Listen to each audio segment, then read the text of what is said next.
Hi friends, எப்படி இருக்கிறீங்க? எல்லாம் சுகமாக இருக்கிறீங்களா? நாங்கள் நல்ல சுகமாக இருக்கிறோம். இன்றைக்கி இந்த வீடியோவில் ஒரு சமையல் குறிப்பு தான் நான் உங்களுக்கு சொல்ல போகிறேன். அதாவது பச்சை மிளகாய் புளித்தோக்கு. பச்சை மிளகாய் வந்து எல்லா காலத்துலையுமே கிடைக்கக்கூடாது, அதுக்கு சீசன் அண்ட் இல்லை. எனி டைம் அந்த பச்சை மிளகாய் நாங்கள் எடுத்துக்கொள்ளலாம். அந்த பச்சை மிளகாயை வச்சு ஒரு புளித்தோக்கு, அதாவது வீட்டில் இருக்கிற நார்மலாக இருக்கிற சாமான்கள், அந்த சாமான்களை வச்சு இந்த புளித்தோக்கை எவ்வளவு டேஸ்ட்டாக எவ்வளவு ஈஸியாக செய்கிறதுன்றது தான் உங்களுக்கு நான் சொல்ல போகிறேன். அதுக்கு முதல்ல எங்களுடைய சேனலுக்கு வந்து நீங்கள் புதியவர்களாக இருந்தால் எங்களுடைய சேனலை வந்து சப்ஸ்கிரைப் பண்ணுங்கள். எங்களுடைய வீடியோவுக்கு கீழே இருக்க சப்ஸ்கிரைப் என்ற பட்டன், இந்த பட்டனை ப்ரெஸ் பண்ணுற நேரத்தில் வர பெல் ஐக்கானை ப்ரெஸ் பண்ணால் வர முதலாவது ஆப்ஷன் ஓலன்ற ஆப்ஷன். இந்த ஆப்ஷனை வந்து நீங்கள் செலக்ட் பண்ணும்போது நாங்கள் போடுற எல்லா வீடியோவும் வரும். நாங்கள் எங்களுடைய சேனல் வந்து ட்ராவல் டு கோ என்ற ஒரு பேரில் தான் எங்களுடைய சேனல் இயங்கி கொண்டிருந்தது. பல தவிர்க்க முடியாத காரணங்களால் அந்த பேர் வந்து மாற்றப்பட்டிருக்குது. பிரேம் தமிழச்சி என்ற பேரோட தொடர்ந்து இயங்கிக் கொண்டிருக்கு. எங்களுடைய சேனலுக்கு உங்களுடைய ஆதரவை நீங்கள் தொடர்ந்து தருவீர்கள் என்று நம்புகிறோம். இப்போ வாங்க வீடியோக்குள்ள போகலாம். இப்போ இந்த பச்சை மிளகாய் புளித்தோக்கு, இதுக்கு தேவையான பொருட்கள் என்னென்ன வேணுமென்னு இங்கே எடுத்து வச்சுருக்கேன் பாருங்கள். இது எல்லாமே வந்து ஈஸியாக நம்முடைய கிச்சனில் இருக்கக்கூடியதான். பச்சை மிளகாய் எடுத்துருக்குறேன், நல்ல பெரிய பெரிய பச்சை மிளகாய் பார்த்து எடுத்துக்கொள்ளுங்க. அதோட கூட கொஞ்சம் கார்லிக். இந்த கார்லிக்கை வந்து இந்த கோதை எடுக்காமல் ஒன்று ரெண்டுமா அப்படியே இடித்து எடுத்துக்கொள்ள வேணும் இந்த கார்லிக்கை. அதோட கொஞ்சம் பெருங்காயம், நல்லெண்ணெய் எடுத்துருக்குறேன். இங்கே வந்து புளி எடுத்துருக்கேன். புளி வந்து நல்ல சிவப்பு புளியாக பார்த்துடுங்க, கருப்பு புளியாக எடுத்துடாதீங்க. சிவப்பு புளியாக இருந்தால் அது கொஞ்சம் நல்லதாக இருக்கும். அதுக்கு பிறகு கொஞ்சம் வெல்லம். இங்கே அந்த 3 பொருள் எடுத்துருக்கேன். இந்த 3ஐயும் சேர்த்து நாங்கள் ஒரு பவுடர் மாதிரி அரைச்சி எடுத்துக்கொள்ளணும். அதாவது கடுகு 1 கரண்டி எண்டா, வெந்தயமும் நற்சீரகம் சின்ன சீரகம்னு சொல்லுமே அது, இது ரெண்டும் அரை கரண்டி. கடுகு 1 கரண்டி, வெந்தயம் அண்ட் சின்ன சீரகம் அரை கரண்டி எடுக்கணும். இப்போ இந்த பச்சை மிளகாயை கொஞ்சமாக பாதியாக கொஞ்சம் கொஞ்சமாக வெட்டி கொள்ளுவோம். இதை வெட்டாமல் நீங்கள் போட்டிங்கண்டா இது வெடித்து பறக்க பார்க்கும். இப்படி கொஞ்சமாக இப்படி வெட்டி கொள்ளணும். எல்லா பச்சை மிளகாயையும் இப்படி கொஞ்சம் கொஞ்சமாக வெட்டி எடுத்துக்கொள்ளணும். அப்போ தான் இந்த புளி வந்து இந்த மிளகாய்க்கு உள்ளேயும் நல்ல வடிவாக போகும். அதுக்காக இப்படி கொஞ்சமாக இப்படி பிரிகிற மாதிரி வெட்டி எடுத்துக்கொள்ளணும். பார்த்திங்கன்னா நல்ல நீள பச்சை மிளகாயை எடுத்திங்கண்டா இன்னும் நல்லா டேஸ்ட்டாக இருக்கும். இப்போ லண்டன்ல எல்லாம் வந்து குளிர் வந்து ஸ்டார்ட் ஆகிட்டுது. அப்போ இந்த குளிர் காலத்துக்குள்ளெல்லாம் இந்த மாதிரி செஞ்சு வச்சிங்கண்டா ஒரு கிழமை 2 கிழமை கூட இது இருக்கும். ஃப்ரிட்ஜுக்குள்ளே வச்சு சாப்பிட்ற நேரத்தில் நல்ல டேஸ்ட்டாக இது 1 கிழமை 2 கிழமைக்கு வச்சு சாப்பிடலாம். பார்த்தீங்களா, இந்த மாதிரி கொஞ்சமாக இப்படி வெட்டி போட்டு இந்த முழு பச்சை மிளகாயை எடுத்துக்கொள்ளுங்க. இந்த பச்சை மிளகாய் புளி தொக்கு செய்கிறதுக்கு 3 இன்க்ரீடியன்ஸை ஆட் பண்ணி அதை வந்து ஒரு பவுடர் ஆக்கி எடுக்க போகிறோம். அதாவது சின்ன சீரகம், கடுகு, வெந்தயம். கடுகு 1 கரண்டி அண்டா, சின்ன சீரகமும் வெந்தயமும் அரை கரண்டி. இதை போட்டு நல்ல வடிவாக இதை வறுத்து எடுத்துக்கொள்ள வேணும். இது நல்ல ஒரு ப்ரௌன் கலருக்கு, ஒரு நல்ல ரெட்டிஷ் ப்ரௌன் கலருக்கு வர்ற வரைக்கும் இதை வந்து வடிவாக வறுக்க வேணும். ஹீட்டை வந்து நல்ல மீடியத்துலேயே வச்சுக்கொள்ளுங்க. கூட வச்சுட்டா கொஞ்சம் கறி போக பார்க்கும். இதை அப்படியே வறுத்துட்டு இதை நல்லா நைஸான ஒரு பொடியாக அரைச்சி எடுத்துக்கொள்ள வேணும். இப்போ நல்லா ஒரு ப்ரௌன் கலருக்கு வறுபட்டு வந்துட்டு பார்த்தீங்களா, இதை கூட வறுத்துறாதீங்க. வறுத்துட்டு அது கொஞ்சம் கசக்க பார்க்கும். அதனால இது இந்த அளவுக்கு வந்தாலே காணும். இதோட இதை வந்து ஒரு பவுடர் ஆக்கி நாங்கள் எடுத்துக்கொள்ள வேணும். நல்ல ஒரு மீடியம் தணல்ல தான் வச்சு இதை வறுக்கிறதுக்கு பாருங்க. பார்த்தீங்களா, இது நல்லா அப்படியே வறுபட்டு வந்துட்டு இப்போ இதை நிப்பாட்டிட்டு ஒரு மிக்சி ஜாரில் போட்டு இதை நல்ல பவுடராக அரைச்சி எடுத்துக்கொள்ளுவோம். இப்போ இந்த பச்சை மிளகாய் தொக்கு செய்யறதுக்கு முதல்ல கொஞ்சமாக நல்லெண்ணெய் ஊற்றிக்கொள்கிறேன். இது நல்லெண்ணெயில் தான் இதை செய்யுங்க. அப்போ தான் கொஞ்சம் டேஸ்ட் வந்து நல்லா கூடவாக இருக்கும். எண்ணெய் வந்து கொஞ்சம் சூடாகட்டும். அது வரைக்கும் ஒரு 2 மினிட்ஸ் வெயிட் பண்ணுவோம். வெயிட் பண்ணிவிட்டு இந்த எண்ணெய் வந்து சூடானதுக்கு பிறகு அதுக்குள்ள ஒரு அரை கரண்டி நச்சீரகம், அதோட கூட ஒரு அரை கரண்டி கடுகு,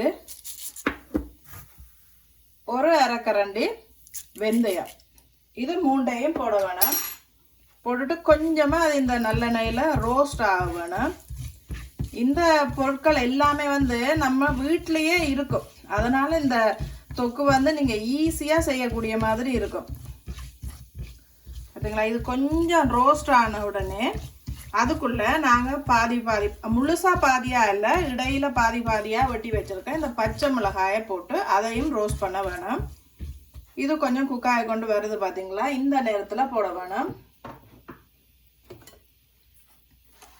நான் இங்கே கழுவி க்ளீன் பண்ணி வச்சுருக்கிறேன் பச்சை மிளகாய். இதை நீங்கள் போடுற நேரத்தில் கொஞ்சம் பின்னால் நின்று வள்ளுங்க, இல்லையண்டா வெடித்து பறக்க பார்க்கும். இது நீங்கள் வெட்டாமல் போட்டிருந்தீங்கன்னா கட்டாயமாக இது வெடித்து பறக்கும். இந்த பச்சை மிளகாய் அந்த எண்ணெயில் அப்படியே வதங்கி வர வேணும்.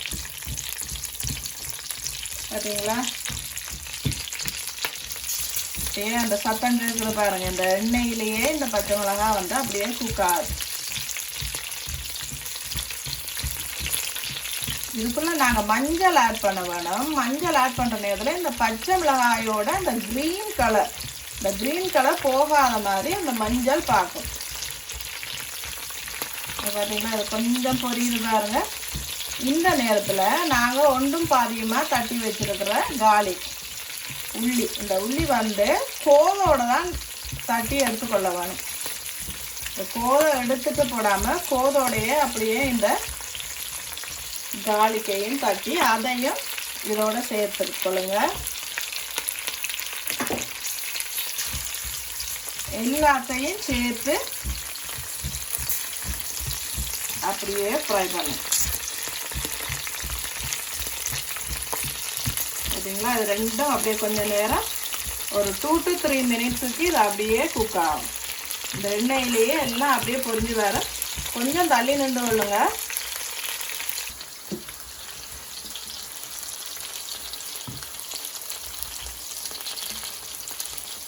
அப்படியே ஃபுல்லாக அந்த பச்சை மிளகா குக்காயை கொண்டு வருது பார்த்தீங்களா? இது போடுற நேரத்தில் கொஞ்சம் தள்ளி நின்று வரலுங்க, கட்டாயம் வெடித்து பறக்கிறதுக்கான சான்சஸ் இருக்குது.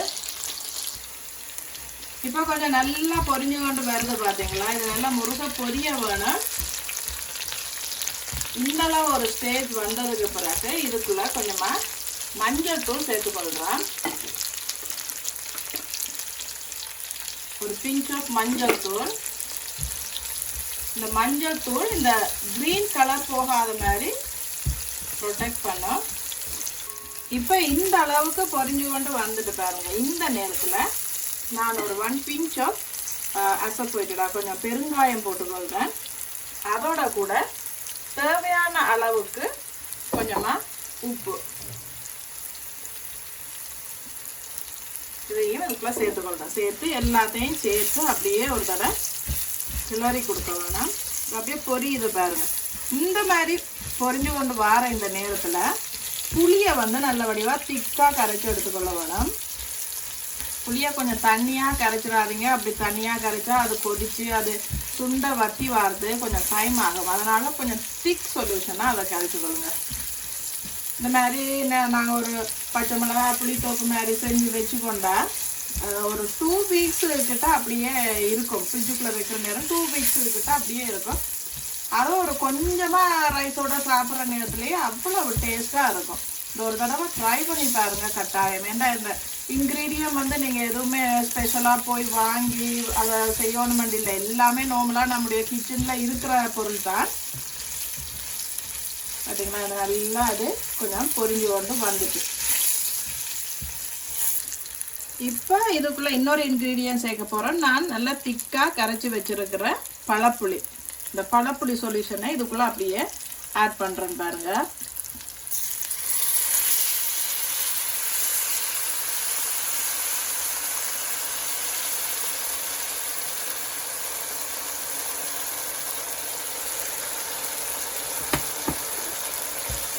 இதை அப்படியே இந்த பழப்புளி போட்டதுக்கு பிறகு ஒரு மூடி வச்சு இதை மூடி விட வேணும். அந்த பழப்புளியிலேயே இந்த பச்சை மிளகாய் அப்படியே வெந்து வரும். இப்படி இந்த பழப்புளியை போட்டுட்டு நல்லா இதை ஒரு மூடி போட்டு அப்படியே மூடி விடுங்க. ஒரு 2 to 3 மினிட்ஸ் அது நல்லா வேகட்டும். இப்போ ஒரு தடவை நாங்கள் இதை திறந்து கிளறி விடுறோம் பாருங்க. நெருப்பை வந்து மீடியம்லேயே வச்சுக்கொள்ளுங்க. ஒரு 2 தடவை திறந்து இதை கிளறி விட வேணும். இந்த பச்சை மிளகாயை வந்து நல்லா பொரிச்சு கொள்ளணும் இதை நல்லெண்ணெயில். இல்லைன்னு சொன்னால் இதனுடைய டேஸ்ட் வந்து டிஃப்ரெண்ட்டாக இருக்கும். இந்த புளி தண்ணியில் இது வந்து அவியிற நேரத்தில் இந்த பச்சை மிளகாய் நல்லா சாஃப்டாக வரும். இடைக்குள்ள இப்படி கிளறி விட்டு ஒரு 3லேருந்து 4 நிமிஷம் வரைக்கும் இதை நல்லா அப்படியே குக்காக விடணும். இப்போ பார்த்தீங்களா கொஞ்சமாக இந்த புளி தண்ணியில் வந்து இந்த மிளகாய் வந்து அவிஞ்சு கொண்டு வந்துட்டு இன்னும் கொஞ்சம் டைம் இருக்குது, ஒரு 2 மினிட்ஸு கிட்ட இருக்குது. இன்னொரு தடவை இதை மூடி விடுவேன். இப்போ நான் ஒரு தடவை இதை திறந்து பார்க்குறேன் பாருங்கள். இப்போ பார்த்தீங்களா நல்லா இந்த எண்ணெய் எல்லாம் அப்படியே மேலே வந்து இந்த தண்ணி வற்றி வந்துருக்கு பார்த்தீங்களா. இதுதான் அந்த சரியான அந்த பதம். அந்த சில்லிஸ், அந்த க்ரீன் சில்லி, அந்த பச்சை மிளகாய் எல்லாம் நல்லா குக்காக இருக்குது. இந்த நேரத்தில் நாங்கள் இதுக்குள்ளே கொஞ்சமாக வெல்லம் சேர்க்க போகிறோம். நான் இன்றைக்கு நாட்டு சர்க்கரை சேர்க்குறேன். நீங்கள் வேணுமெண்டா பனை வெல்லம் சேர்க்கலாம், இல்லை ப்ரௌன் சுகர் வேணுமெண்டா சேர்க்கலாம். ஏன்னா பச்சை மிளகாய் வந்து நல்ல உரைப்பாக இருக்கிற நேரத்தில் அதுக்குள்ளே இந்த புளியும் சேர்த்து இந்த இனிப்பும் சேர்க்குற நேரத்தில் எல்லா வித சுவை, அதாவது உரைப்பு, புளிப்பு, இனிப்பு எல்லா சுவையும் சேர்ந்து இதுக்குள்ளே வரும். இந்த வெல்லத்தை போட்டுட்டு எல்லாத்தையும் ஒரு தடவை மிக்ஸ் பண்ணி கொள்ள வேணும். சம்டைம்ஸ் நீங்கள் வந்து சுகர் பேஷண்ட்ஸ் அப்படியெல்லாம் இருந்து நாங்கள் சர்க்கரை சாப்பிட இயலாது, இனிப்பு சாப்பிட இயலாதுன்னா அது ஆப்ஷனல். சேர்க்குறது வந்து ஆப்ஷனல் தான். உங்களுக்கு விருப்பம் இருந்தால் சேருங்க. ஆனால் இது சேர்த்தா தான் இது வந்து நிறைவடையும். இந்த டிஷ் வந்து ஃபுல்லாக நிறைவடைகிறதுண்டா இந்த இனிப்பு, இந்த வெல்லமும் நீங்கள் அதுக்குள்ளே ஒரு தடவை சேர்க்க வேணும். பார்த்தீங்களா, இது அப்படியே சேர்த்து எல்லாத்தையும் மிக்ஸ் ஆகிட்டு கடைசியாக ஒரே ஒரு இன்க்ரீடியன்ட் தான் நாங்கள் சேர்க்க போகிறோம். அதாவது இந்த 3 நச்சீரகம், கடுகு, வெந்தயம் இது 3ஐயும் ரோஸ்ட் பண்ணிவிட்டு நாங்கள் பவுடராக அரைச்சி வச்சுருக்கோம். அந்த பவுடரில் கொஞ்சமாக அதில் மேலே அப்படியே சேர்த்து விடணும். எங்களுடைய இந்த பச்சை மிளகாய் புளி தொக்கு ரெடியாக ஆகுது. பார்த்தீங்களா, இந்த பவுடரை நீங்கள் போட்ட உடனேயே இதனுடைய வாசனை வந்து அவ்வளவு டேஸ்ட்டாக அந்த நல்ல ஒரு மணமாக இருக்கும். அது பார்த்தீங்களா, ஒரு கொஞ்சமாக இதில் வச்சு சாப்பிட்ற நேரமே ஒரு சுடு சோறில் வச்சு சாப்பிடும்போது அவ்வளவு டேஸ்ட்டாக இருக்கும். ஒரு தடவை ட்ரை பண்ணி பாருங்க. பார்த்தீங்களா, நான் இதை இப்போ உங்களுக்கு ஒரு தடவை டேஸ்ட் பண்ணி காட்டுறேன். பார்த்தீங்களா, இது இப்படி தான் வரணும். இது ஒரு நல்ல க்ளீனான ஒரு பொட்டிலில் போட்டு ஃப்ரிட்ஜுக்குள்ளே வச்சு ஒரு 2 வீக்ஸுக்கிட்ட நீங்கள் இதை யூஸ் பண்ணி கொள்ளலாம். இப்போ நான் இந்த பச்சை மிளகாய் தொக்கு இது வந்து செஞ்சுட்டேன் பாருங்கள். இது அப்படியே மேலே அப்படியே எண்ணெய் இருக்கிறது தெரியுது பார்த்தீங்களா. இது நான் கொஞ்சமாக உங்களுக்கு ஒரு ரைஸில் போட்டு சாப்பிட்டு காட்டுறேன். இது வந்து எந்த அளவுக்கு நீங்கள் பச்சை மிளகாய் எடுக்கிறீங்களோ அதுக்கேற்ற மாதிரி தான் இந்த உரைப்பு வந்து இருக்கும். சோத்துக்கு போட்டு பிசைஞ்சிட்டு சாப்பிட அவ்வளோ நல்ல டேஸ்ட்டாக இருக்கும். அதான் நான் சாப்பிட்டு காட்டுறேன் உங்களுக்கு எப்படி இருக்குன்னு பார்ப்போம். நல்ல டேஸ்ட்டாக இருக்குது, சூப்பர் டேஸ்ட்டாக இருக்குது. ஒரு தடவை ட்ரை பண்ணி பாருங்க. அவ்வளவு டேஸ்ட்டாக இருக்குது. ஒரு கொஞ்சமாக வச்சு சாப்பிட்டாலே இந்த பச்சை மிளகாய் தொக்கு அவ்வளோ நல்ல டேஸ்ட்டாக இருக்குது. உங்களுக்கு இந்த வீடியோ பிடிச்சிருக்குமென்னு நம்புகிறோம். பிடிச்சிருந்தா எங்களை சப்ஸ்கிரைப் பண்ணுங்கள். மீண்டும் இன்னொரு வீடியோவில் திரும்பவும் உங்களை சந்திக்கிறோம். மாட்டேன். Good bye.